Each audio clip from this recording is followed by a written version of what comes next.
As you decide, the race for South Carolina's 3rd Congressional District is on. It is now an open seat, so there are a lot of candidates. But this district covers a wide area and a lot of counties. It includes southern Greenville County, Oconee, Pickens, Anderson, Lawrence, Greenwood, and Abbeville, along with Newberry, Saluda, Edgefield, and McCormick.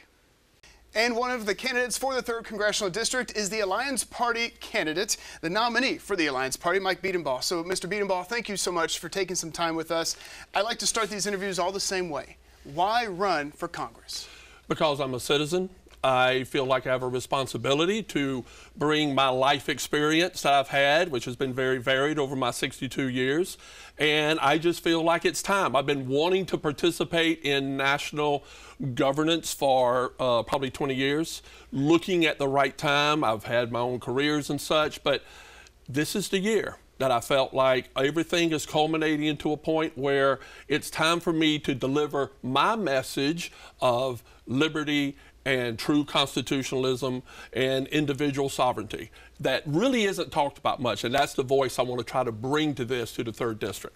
And a lot of people may hear me say Alliance Party, not exactly sure what that is. I wasn't familiar myself, but looking over the website, it seems like it's not really a policy-driven party, but a value-driven policies, because it says all candidates have to sign an agreement, agreeing to act with honesty and integrity. At higher offices, they also have to agree to term limit themselves and make tax return info public for true transparency. Absolutely. So what is the Alliance Party then to you, and how would you convey it to voters? Well, the Alliance Party to me is actually my dear friend Oscar Lovelace, who was my doctor who brought my children into the world, was the founder of the American Party after he tried in a primary against Mark Sanford for governor. And he realized the two corporatized parties had really locked out really independent voices like what he was in the Republican Party. That's right.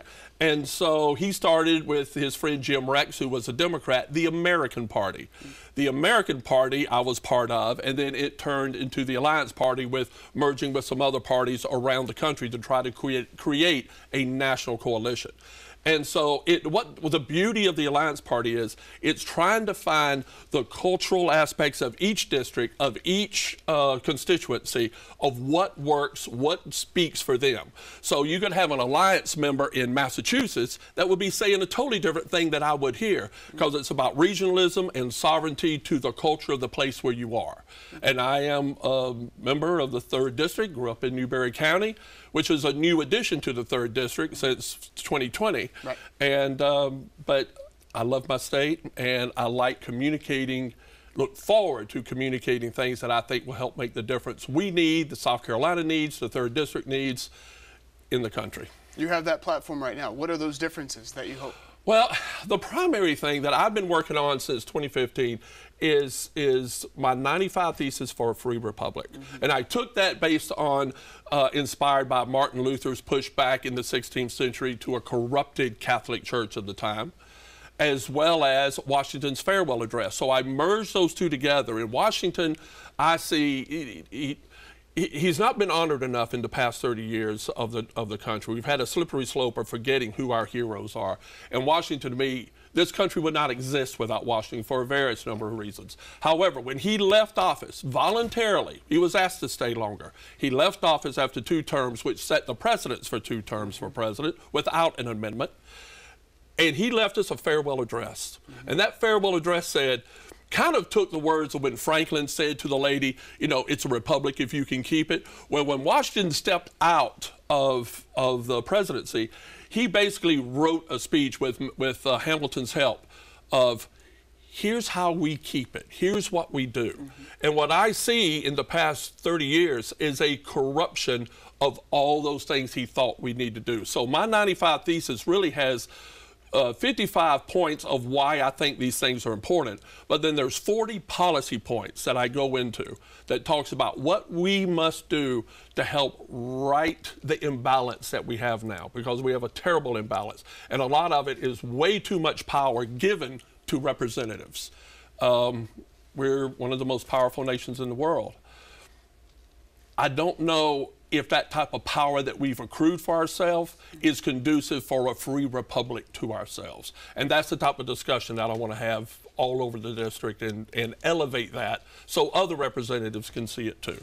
I had read through your 95 thesis. I went through each one. One that really stood out, a lot of it was trying to go back to transparency, making sure government goes back to the people. Right. Understood all that. One thing is you had military training at 18 years of age for qualified men and women, state home guard active service for minimum 2 years, never be utilized outside the state of residency unless order of the governor or constitutional declaration of war. So are you suggesting and advocating for military service to be mandatory for at least 2 years?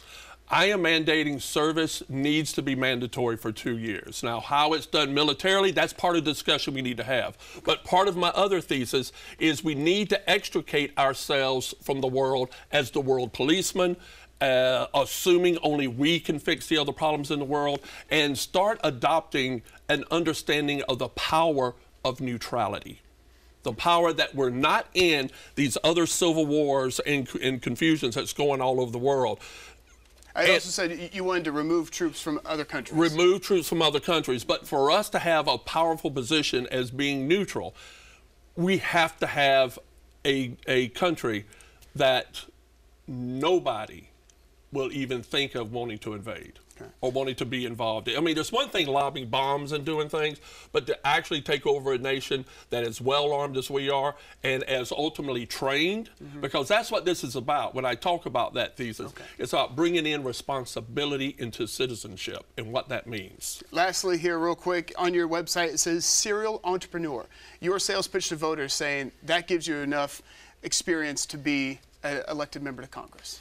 Well, what I hope for voters to see is the fact that I have spent a life of dedicated intention into my community, into my place. And one of my main things that I'm talking about is it's great to say make America great again, and that's an easy thing to say, but that's really interpretive. I think it boils down to America can never be great unless our communities are great. And I've spent my life dedicated to empowering communities.